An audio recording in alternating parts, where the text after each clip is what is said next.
A quiet morning begins in the town of Lexington, Kentucky.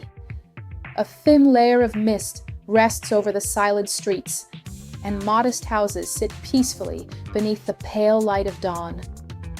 In one of these homes, on May 6, 1961, a child is born who will one day become one of the most recognizable faces in the world.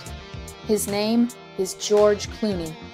His father, Nick Clooney, is a television journalist and news host who has spent much of his career in front of cameras and behind a newsroom desk.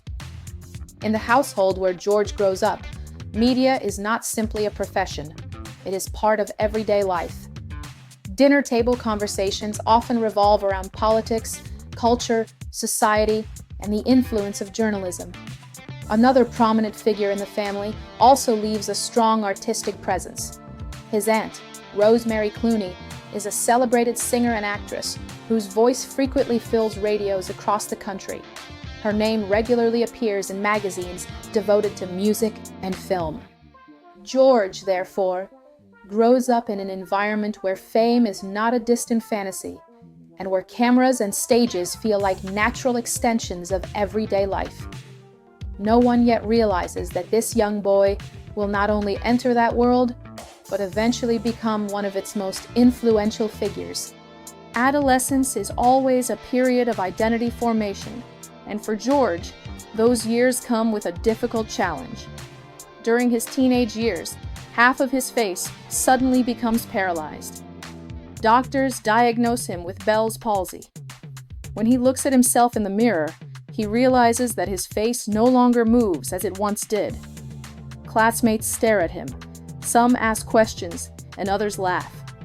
For a teenager, such attention can be painfully overwhelming. Yet George decides to respond in an unusual way. Instead of hiding from the situation, he begins making jokes about it himself. He learns that if he can accept his own imperfections, the judgments of others lose much of their power. The experience is difficult, but it teaches him something crucial: self-awareness and resilience. As a teenager, George develops a strong passion for sports, especially baseball. At 16, he gets a chance to try out for the professional team Cincinnati Reds and briefly believes his future could be in baseball. But he is not selected. The disappointment is painful. Yet years later, Clooney realizes that this failure quietly redirected his life toward a completely different path.